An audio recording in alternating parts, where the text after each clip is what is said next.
Hi, we're out on the range today, but you know the place is kind of deserted. You might not have to bear with gunfire you hear in the background. And that brings me to today's point.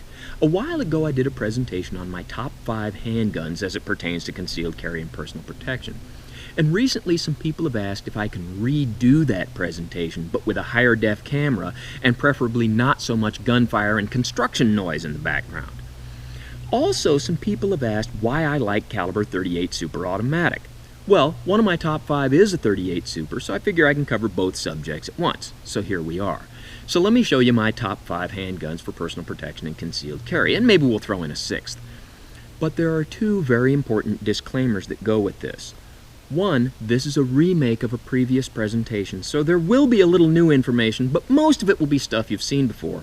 And 2, nothing I'm going to show you is in any way a recommendation. These are just my top 5. So, let me show you something. The first gun I'm going to show you is a Colt government model, no surprise there. But as where most government models are caliber 45 ACP, mine is a 38 Super Automatic. Why? Well, the first thing I want to say is that 45 ACP is a great round, but I prefer 38 Super Auto for 2 main reasons.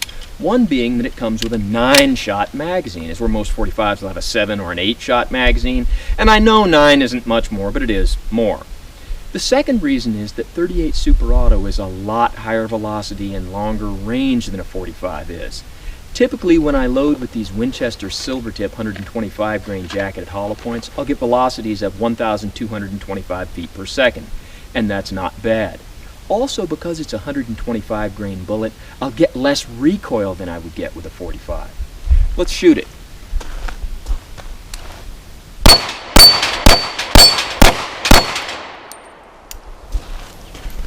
Not bad at all.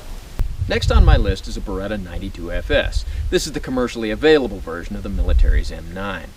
Now, one of the reasons I really like the 1911 platform is because although I was in the military after the transition to the M9 occurred, that transition did not happen overnight. For the first few years I was in, I still had a 1911, and so I have a great deal of training and experience with it. For the rest of the time I was in the military, I had an M9, so I have a great deal of training and experience with that. It's a caliber 9x19, it has a 15-shot magazine, it's a double to single action configuration, and although there can be a learning curve with shooting it accurately, once you become accustomed to it, it can be fired very accurately, and it's pretty much unsurpassed for reliability.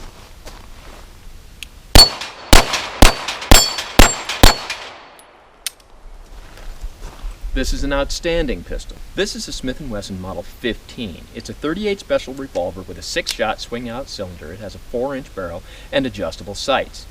This particular one was manufactured in 1971 and has been in my family ever since.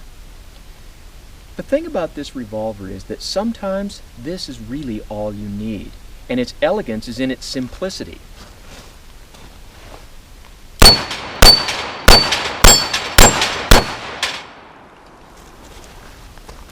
Not bad at all.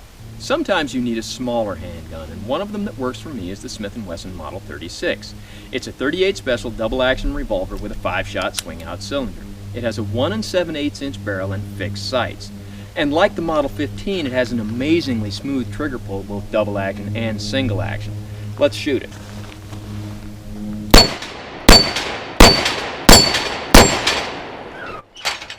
I also want to make honorable mention to the Smith & Wesson Model 638.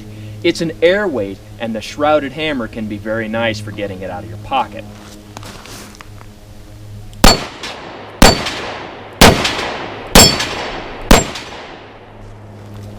And you notice that airweight gives you a lot more recoil, but both of these are outstanding handguns. Now, I said that sometimes you need a smaller handgun. Well, sometimes you need a really little handgun.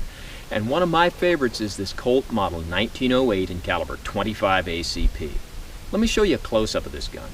This is a Ruger LCP2, and it is considered to be a small gun, but as you can see, the Model 1908 is significantly smaller. Also, it's got some interesting features. It has a thumb safety and a grip safety. Not only that, it has a magazine safety. It will not fire when the magazine is removed. It's actually a higher tech gun than you might think. So let's shoot it.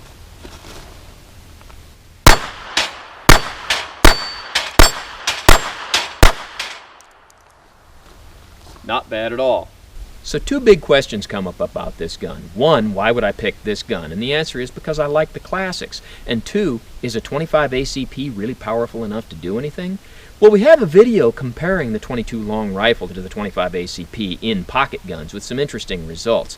But for right now, let's shoot our favorite target, soda jugs. I'll go back 7 yards and I'll shoot these with the 25, and what I've got it loaded with is speared gold dot 35 grain jacketed hollow point.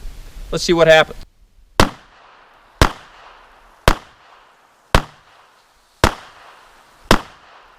And there you have it. Hardly devastating, but like they say, the 25 in your pocket beats the 45 you left at home. Now, you heard me say I like the classics, and I do, but sometimes you need a gun that's postmodern and space age, and for me, that's the FN57. It's a caliber 5.7 by 28, and these 40 grain ballistic tip bullets will give me velocities greater than 1,700 feet per second out of this pistol. And when you buy it, it comes with 3 20-shot magazines. And why it's my favorite is because it's a very long-range, flat-shooting gun that when you buy it comes with 3 20-shot detachable box magazines. Let's shoot it.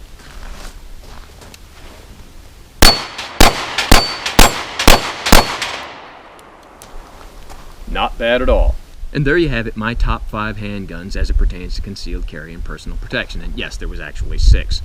And they represent, in the case of the 1911 and the 92 FS, both are outstanding handguns, and you go for what you know. Also, sometimes simple is all you need, and sometimes you need simple and small. And sometimes you need a really small handgun, and I like the classics. But you know, sometimes a computer does beat an abacus. And remember, these are just my top 5, they're not recommendations. And I'm sure everyone has a top 5 list of their own, and if you do, I'd love to hear about it. But until then, don't try this at home on what you call a professional, and thanks for watching the Paul's Top 5 Handguns video.